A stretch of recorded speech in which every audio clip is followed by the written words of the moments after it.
Hai,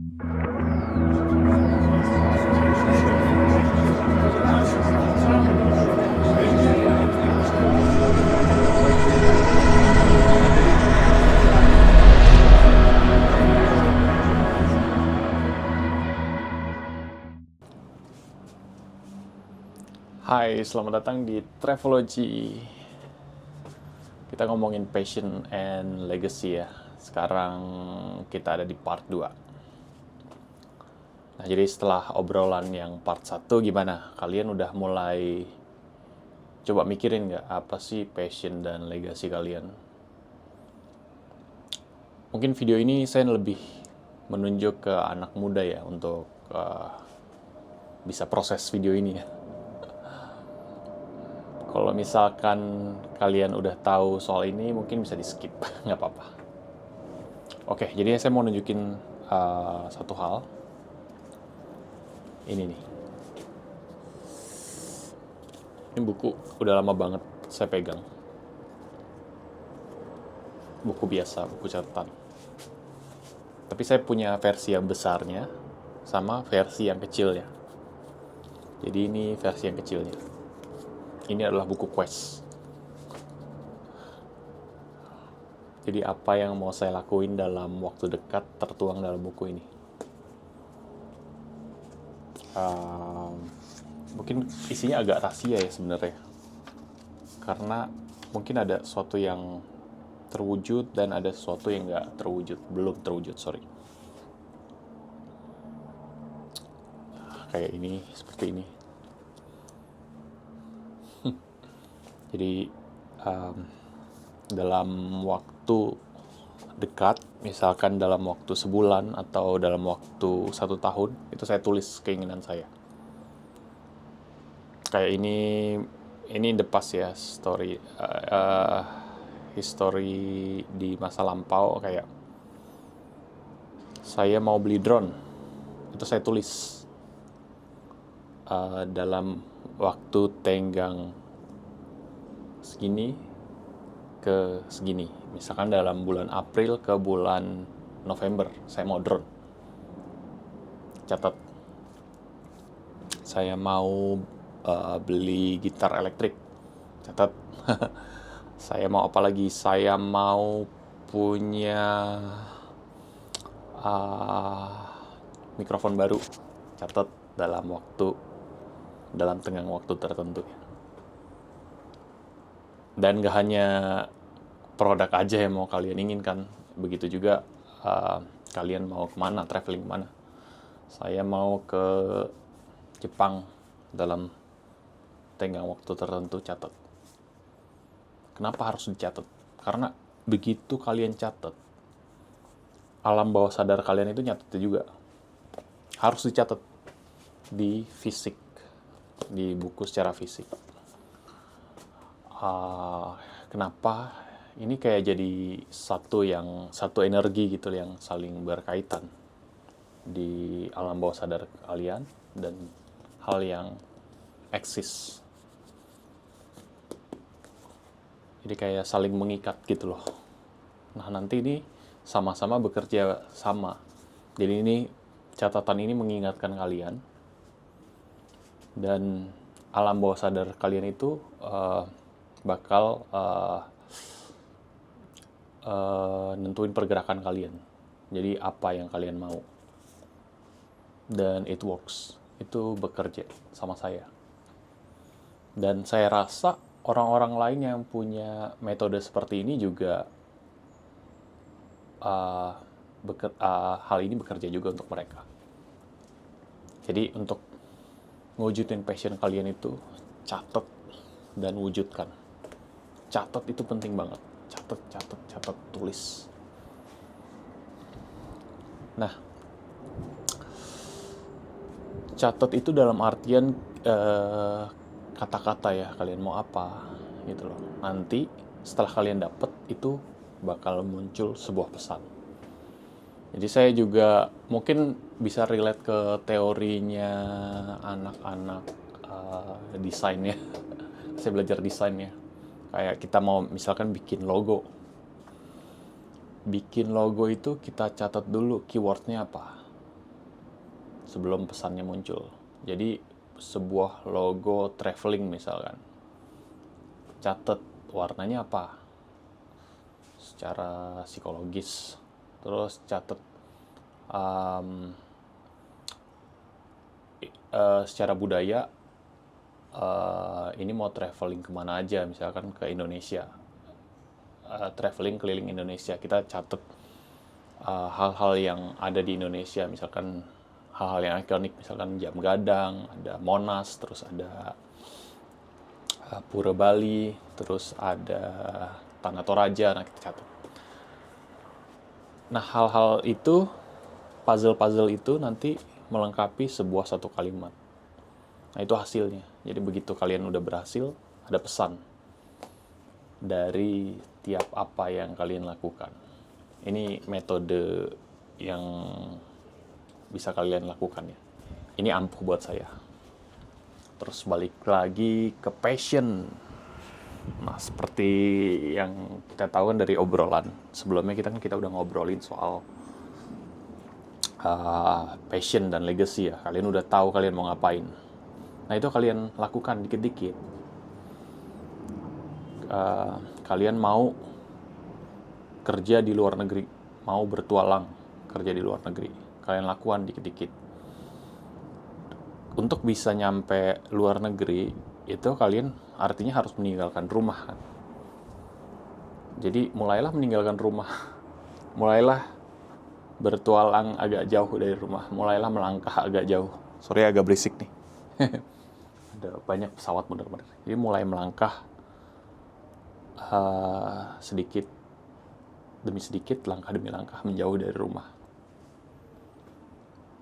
Dari situ nanti kalian akan nemuin perbedaannya gitu loh. Tiap langkah demi langkah. Lalu apalagi kalian harus mulai belajar bahasa asing. Karena kerja di luar negeri itu nggak cuman kalian kerja doang. Kalian akan berurusan sama hal yang administratif. Nah, kenapa bahasa Inggris itu penting banget? Untuk saat ini bahasa Inggris jadi bahasa internasional ya. Kita nggak tahu nanti di masa depan mungkin bahasanya lain lagi, bahasa internasional, bisa aja bahasa Indonesia jadi bahasa internasional kan misalkan. Nah, kalian tentuin kalian mau kemana. Yang jelas bahasa Inggris itu fundamental banget, basic. Itu harus dikuasain. Jadi belajar. Jadi sepengalaman saya, nilai bahasa Inggris saya sebenarnya nggak baik-baik banget ya. Cuman dosen-dosen, guru-guru waktu saya kuliah tuh ngelihat saya potensial gitu loh untuk bahasa Inggris gitu. Nilai saya nggak bagus. Secara akademis saya nilai bahasa Inggris nggak bagus. Tapi secara apa ya? Saya berani mengekspresikan diri, terus berani ngobrol ketika di kelas pakai bahasa Inggris dengan guru. Itu jadi, mungkin guru jadi ngelihat, oh saya punya ketertarikan seenggaknya sama bahasa Inggris gitu. Dan waktu zaman sekolah juga nggak terlalu kepake banget ya bahasa Inggris ya. Baru kepake itu pas kuliah. Jadi waktu saya dilibatin sama artis internasional, karena saya dulu suka nongkrong di pusat budaya kan ya, artis-artis internasional datang gitu, terus saya suruh nemenin. Nah itu mulai tuh bahasa Inggris saya kepake. Dan saya terus belajar juga waktu SMA, belajar lewat film, nonton film pakai bahasa Inggris, terus les, pernah dilesin dulu sama ibu saya, tapi cuman 1 tahun di LIHA dulu ya waktu SMA. Nah setelah itu udah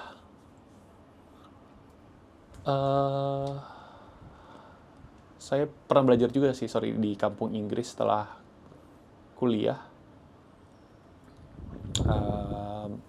Jadi saya sempetin belajar bahasa Inggris. Jadi untuk memperdalam, kayak waktu itu belajar TOEFL sama IELTS langsung. Dulu saya nggak punya bayangan sebenarnya bakal kerja pakai bahasa Inggris apa enggak, tapi saya pelajarin aja terus gitu loh. Jadi karena dicatat itu itu kerja sendiri.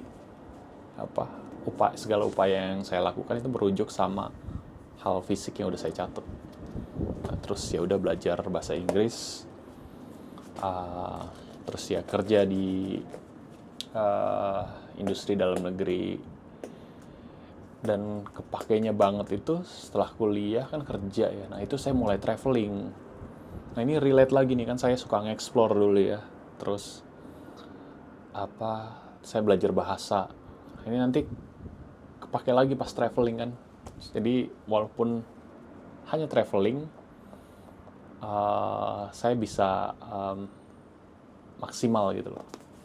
Jadi saya bisa ngobrol sama orang asing. Jadi nggak sekedar hanya untuk urusan administratif lah.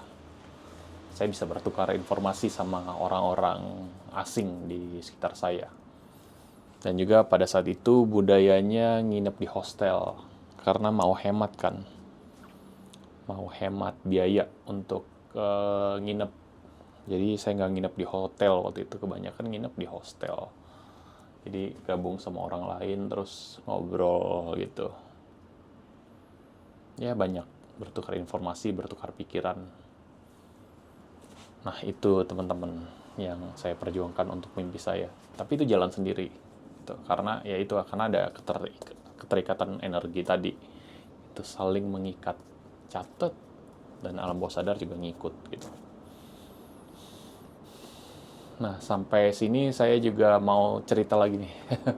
Mungkin lebih cerita ke pengalaman-pengalaman yang udah saya lakuin ya sejak muda. Jadi saya juga pernah waktu itu saya ceritakan kan di salah satu video saya ya. Ke luar negeri itu sejak waktu itu waktu kuliah itu sudah berpikir secara internasional. Jadi mengunjungi pusat budaya. Terus karena dulu saya juga suka naik sepeda juga. Saya naik sepeda dari Tangerang sampai Cikini. Kalau kuliah itu kadang suka naik sepeda. Dan waktu papasan di Senayan itu, waktu lewat melintasi Senayan itu saya nemuin ada konferensi internasional ASEAN. Nah, saya baca-bacakan tuh di poster sama di bannernya bahwa mereka bakal memaksimalkan kerjasama ini gitu antara negara-negara ASEAN. Jadi pada waktu itu wacananya adalah zona ekonomi bebas. Nah dari situ saya mulai. Itu terjadi pada tahun 2007-2008. Pokoknya pada saat itu saya masih kuliah. Jadi bayangan saya pada saat itu adalah persaingan global di tingkat Asia Tenggara. Itu udah, wah ini harus siap-siap nih gitu. Kalau enggak, nanti bakal susah. Mungkin untuk beberapa tahun ke depan oke gitu loh, tapi beberapa tahun setelahnya, mungkin after 5 tahun setelahnya itu bakal ada problem. Dan sekarang terjadi juga kan problem, krisis, dan mau nggak mau mendorong kita untuk kerja di luar negeri. Dan akhirnya ya sekarang ada kabur aja dulu hashtag. Dan saya udah kabur aja semenjak hashtag itu muncul gitu.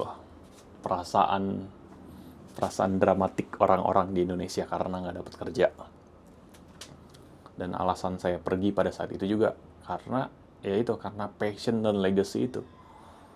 Jadi bukan sekedar pergi karena jadi pengangguran, nggak dapat kerja. Bukan pergi karena kesel sama Indonesia, tapi apa yang udah saya tanam semenjak muda.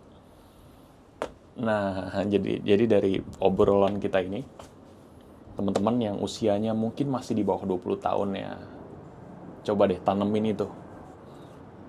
Catat, tanemin legasi dan passion kalian itu mau ngapain. Gitu. Dari situ kalian bisa menentukan langkah kalian. Asik kan? Oke, jadi videonya berakhir di sini dulu. Nanti kita lanjut ke part 3-nya. Part 3-nya saya akan lebih detail cerita soal pengalaman.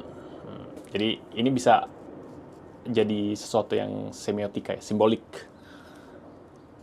Jadi kalau tadi kita ngobrolin soal energi, alam bawah sadar, sama relate apa yang kita catat, nah next kita bakal ngobrol tentang sesuatu yang simbolik, semiotika, dari pengalaman-pengalaman yang sudah saya lakukan di masa lalu. Dan akhirnya berefek sampai sekarang.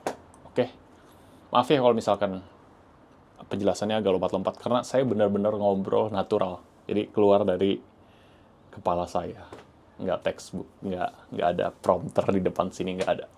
Saya ngobrol benar-benar ngalir apa adanya, kayak kita ngobrol aja sebagai teman. Oke, sampai jumpa di part 3.